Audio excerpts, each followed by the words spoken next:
প্রিয় শিক্ষার্থী বন্ধুরা, তোমরা তোমাদের শিক্ষার সমস্ত তথ্য জানতে এবং সকল সমস্যার সমাধান জানতে এখনই জয়েন করো আমাদের ফেসবুক গ্রুপে। ফেসবুক গ্রুপের লিংক দেওয়া আছে ডিসক্রিপশন বক্সে। আসসালামু আলাইকুম, সবাইকে স্বাগতম ওয়েস্টপান একাডেমিতে। আজকে আমরা দেখব অষ্টম শ্রেণীর স্বাস্থ্য সুরক্ষা পৃষ্ঠা নম্বর 50-এর ছকের সমাধান। ছকটির শিরোনামে দেওয়া ছিল ভালো থাকার ক্লাব। আমাদের যে ক্লাবটা ছিল, ক্লাবের নাম ছিল ভালো থাকার ক্লাব। এই ভালো থাকার ক্লাব অনুসারে ক্লাবের জন্য কিছু গ্রাউন্ড রুলস হবে, এটা গ্রাইন্ড না, ক্লাবের জন্য গ্রাউন্ড রুলস, আর এটা হচ্ছে মানসিক দক্ষতা। আমাদের ক্লাবের গ্রাউন্ড রুলস গুলো কি কি ছিল?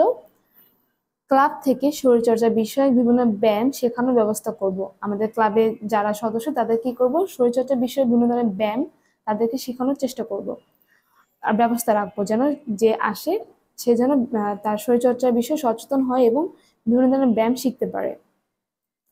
বিভিন্ন সময় খেলাধুলার আয়োজন করব এবং ক্লাব থেকে আমাদের নির্দিষ্ট একটা সময় পর পর আমরা খেলাধুলার আয়োজন রাখবো। যোগ ব্যায়াম করার জন্য সুব্যবস্থা করব। মনোযোগ সহকারে যেন যোগব্যায়াম গুলো করতে পারে। যোগব্যায়াম করার ক্ষেত্রে কিন্তু প্রচুর মনোযোগের প্রয়োজন হয়। আশেপাশের সাউন্ড, তারপরে বিভিন্ন ধরনের যেগুলো ডিস্টার্ব হতে পারে, সেক্ষেত্রে যোগব্যায়াম করার জন্য একটা সুব্যবস্থা রাখা খুবই ইম্পর্টেন্ট। দলগতভাবে দম, গতি, শক্তি, নমনীয়তা ও অর্ডিনিয়ন এর বিভিন্ন ব্যায়ামগুলো অনুশীলনের আয়োজন করব। আমরা দলগতভাবে কি কি ধরনের ব্যায়াম রাখবো?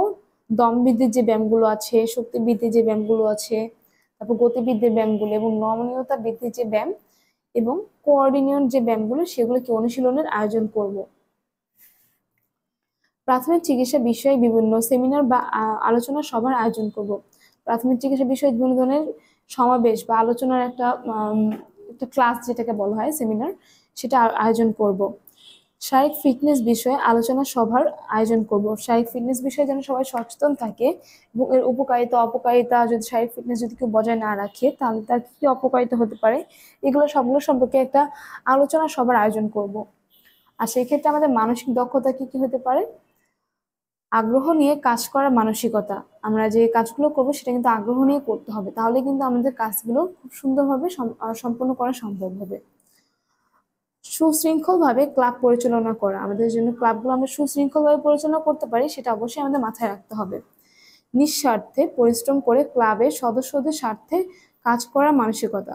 আমরা নিঃস্বার্থে যেন পরিশ্রম করতে পারি এবং ক্লাবে যে সদস্যরা থাকবে তাদের স্বার্থে যেন আমরা কাজ করতে পারি, সেটা মানসিকতা আমরা নিজেদের মধ্যে তৈরি করতে হবে। দলনেতা সিদ্ধান্ত মেনে নিয়ে কাজ করার মানসিকতা। আমাদের যে দলের নেতা থাকবে তার সিদ্ধান্তগুলো যেন সবাই মেনে নিতে পারি এবং সেগুলো মেনে নিয়ে কাজ করার একটা মানসিকতা তৈরি করতে হবে। সহানুভূতিশীল ও ন্যায়পরায়ণ হওয়া। আমাদের অবশ্যই সহানুভূতিশীল হতে হবে এবং ন্যায়পরায়ণ হতে হবে। সততা ও নিষ্ঠার সাথে কাজ করার মানসিকতা। আমাদের যে কাজগুলো সেগুলো যেন সততার সাথে করতে পারি এবং নিষ্ঠার সাথে করতে পারি, সেটার একটা মানসিকতা তৈরি করতে হবে আমাদেরকে। অন্যকে সাহায্য সহযোগিতা করার মানসিকতা। আমরা শুধু নিজেদের সাহায্যের কথা না ভেবে আমাদের যেন আশেপাশে যে মানুষগুলো থাকে বা ক্লাবের যে সদস্য বা যে মানুষ হোক না কেন, যার সাহায্য প্রয়োজন তাকে সহযোগিতা করার একটা মানসিকতা, একটা ভাব রাখতে হবে আমাদের মধ্যে। প্রফুল্ল মন নিয়ে কাজ করার মানসিকতা।